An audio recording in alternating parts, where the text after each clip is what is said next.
एक फौजी के रुतबे से बड़ा कोई रुतबा नहीं होता, एक वर्दी के शान से बड़ी कोई शान नहीं होती, और अपने देश से बड़ा कोई धर्म नहीं होता। If this statement rings a bell in your mind, we need to dive deeper into it. Hi, my name is Vishal Alagiri and let's talk about it today.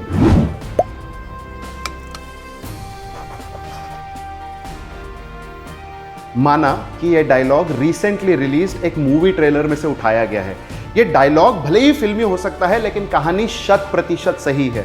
कहानी है हिमाचल प्रदेश के एक छोटे से कस्बे में जन्मे 9 सितंबर 1974 को जन्मे एक सर्वसाधारण बच्चे की। एक साधारण सा बच्चा, एक साधारण विद्यार्थी और एक साधारण सा बैकग्राउंड, नॉर्मल सी जिंदगी। इसके बावजूद 25वें साल की उम्र में वो एक ऐसा असाधारण काम कर जाता है, एक ऐसा असाधारण उदाहरण पेश करता है जिसके बदौलत भारत सरकार को उसके भारत के सर्वोच्च सैनिक सम्मान परमवीर चक्र से उसे मरणोपरांत नवाजना पड़ता है। नाम है कैप्टन विक्रम बत्रा। आज उसके मृत्यु के 22 साल बाद उस नाम के ऊपर, उस चेहरे के ऊपर, उसके जज्बात के ऊपर, उसके जिंदगी जीने के जुनून के ऊपर एक पिक्चर बनने जा रही है। और अगर इसे आप अपनी जिंदगी में सफलता नहीं कहेंगे तो किसे कहेंगे? और ऐसे सफल लोगों की जिंदगी में झांक कर आपके मेरे जैसे लोग बहुत कुछ सीख सकते हैं। So guys, let's dive deeper into it. खैर, आज हम इनके बचपन की बात तो नहीं करेंगे, लेकिन जब 20-21 साल का कोई इंसान बन जाए, जिंदगी में उम्मीद क्या होती है? एक अच्छे से कॉलेज में एडमिशन मिल जाए, दोस्तों के साथ में ऐशो आराम हो जाए, मौका मिलते ही cricket, football, table tennis, badminton जैसे गेम्स खेलो, और जिंदगी की पढ़ाई करते करते कहीं किसी मोड़ पे अगर प्यार से सामना हो जाए तो वाह रे वाह, जिंदगी बढ़िया हो जाए। और ऐसे में चलते चलते अपनी ज़िंदगी में दिल में एक कसक जगाए रखता है कि यार मौका मिले तो देश के लिए लड़ना चाहूँगा, आर्मी का जवान बनना चाहूँगा। बट ऐसे में आपको अगले दिन एक इनविटेशन लेटर आता है जो कहता है कि आपको मर्चेंट नेवी में बुलावा मिला है और आप आराम से पोलैंड में जाके डॉलर्स में कमाई कर सकते हैं। समाज की नज़र में अगर देखा जाए तो एक सक्सेसफुल इंसान बनने के लिए जो जो सीढ़ियाँ आपको लग सकती है वो सब आपका इंतज़ार कर रही है। और ऐसे में अगले ही दिन आपके घर में आर्मी डिफेंस एकेडमी का एक इन्विटेशन लेटर आता है, भारतीय जवानों के साथ में ट्रेनिंग लेने का मौका, उस डिफेंस एकेडमी में ज्वाइन करने का, इंडियन नेशनल आर्मी ज्वाइन करने का। वो 20 साल का युवक अपने ज़िंदगी का सबसे मुश्किल निर्णय लेता है, अपने ऐशो आरामा को साइड में रखते हुए, अपने दोस्तों को गुड बाय कहते हुए, अपने प्यार को वो मौका ना देते हुए, अपने सारे कंफर्ट्स को छोड़ के वो 20 साल का नवयुवक इंडियन नेशनल आर्मी ज्वाइन करने का निर्णय लेता है और एकेडमी में जाता है। इसे कहते हैं अपने ड्रीम्स के लिए प्रायोरिटी सेट करना। जिंदगी में बहुत इंपॉर्टेंट चीज़ें हो सकती है, लेकिन इंपॉर्टेंट चीज़ों में से अपने सबसे महत्वपूर्ण, अपने सबसे इंपॉर्टेंट ड्रीम को चुनना, ये बहुत कठिन काम होता है जो आप और मैं नहीं कर पाते, लेकिन उसने किया।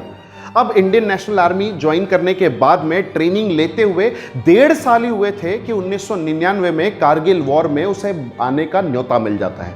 अब बताइए, 21 साल की उम्र में इंसान के पैर नहीं लग कांपेंगे? अभी जिंदगी में देखा क्या है, वॉर में आए दिन किसी न किसी की जान जाती है, लेकिन पूरी हिम्मत के साथ में, पूरे जोश के साथ में, अपनी पलटन के साथ में वो कश्मीर पहुंचता है।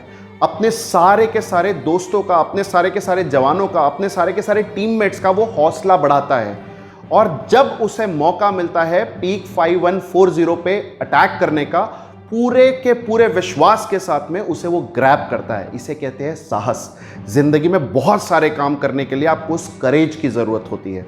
अब मौका मिलते ही वो लड़ाई लड़ता है, लड़ाई जीतता भी है, इतना बढ़िया परफॉर्म करता है कि उसका दुश्मन पाकिस्तानी फौज भी इस विक्रम बत्रा को, जब वो लेफ्टिनेंट थे, लेफ्टिनेंट विक्रम बत्रा को शेर शाह का नाम देता है। असली सफलता तो तब हो ना जब आपका दुश्मन भी आपका नाम सम्मान के साथ पुकारे। एम आई राइट? और वो लेफ्टिनेंट से कैप्टन बना दिए जाते हैं अपने उस छोटे से कार्यकाल में कमाल का प्रदर्शन करने की वजह से। अब ये सब कुछ सबके इंसान की जिंदगी में बढ़िया तरीके से होता है, और इसके बावजूद वो अगले मिशन की तैयारी, अगले मिशन की तैयारी, इसके बाद क्या, उसके बाद क्या, उसी के लिए तत्पर रहता है, तैयार रहता है। ज़्यादातर लोग अपनी ज़िंदगी में एक छोटी सी सफलता हासिल करने के बाद में आराम करना चाहते हैं, अल्प विराम देना चाहते हैं। कुछ लोग तो अपनी ज़िंदगी को पूर्ण विराम देना चाहते हैं, इसके बाद में आराम से अपनी ज़िंदगी जीना चाहते हैं। But no, he wanted more. He went on to fight for another peak. एक नई लड़ाई में, एक नई जंग के अंदर उन्होंने छलांग लगाई। और जब उन्हें उनके कैप्टन ने पूछा, उनके मेजर ने उनको पूछा कि यार आपका विक्ट्री सिग्नल क्या होगा, तो उनका विक्ट्री सिग्नल था ये दिल मांगे more. Can you imagine the moment when you win something, you take a pause, but this guy was ready for another battle. He was ready for another war. I know ये दिल मांगे मोर उस जमाने के पेप्सी के jingle में catch line की तरह, टैग लाइन की तरह इस्तेमाल किया जाता है, लेकिन आज भी यकीन मानिए उस 25 साल के नवयुवक ने जो किया, उस 25 साल के युवक ने जो किया, उस जवान ने जो किया, आने वाले 2500 साल तक ये दिल मांगे मोर इस डायलॉग को कैप्टन विक्रम बत्रा की जिंदगी से जोड़ के देखा जाएगा। अब ये दिल मांगे मोर वाला डायलॉग इतना चला कि पूरी की पूरी घाटी में, पूरे के पूरे युद्ध के सेक्टर में कहीं पर भी किसी को मोटिवेट करना हो तो भीड़ के बीच में ये दिल मांगे मोर वाला डायलॉग बोला ही जाता था।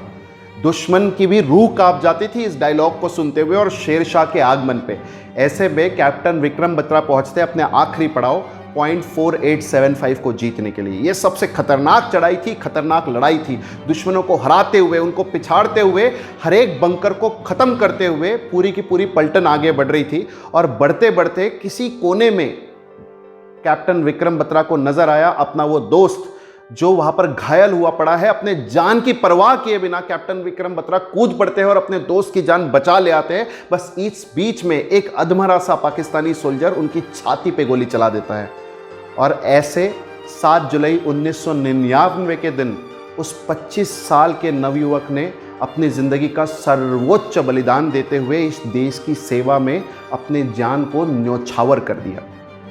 अब कुछ साल पहले जब आर्मी में एंट्री ही हो रही थी तो कैप्टन विक्रम बत्रा के कुछ दोस्तों ने उनसे ये सवाल पूछा था कि विक्रम, तू आर्मी का जवान बन रहा है, तेरी ज़िंदगी का कोई ठिकाना नहीं, कल अगर युद्ध हो जाए क्या पता वहां से कोई बच के आ पाए ना आ पाए, कोई आता नहीं है वहां से, सिर्फ जाता है, तू लौट आएगा?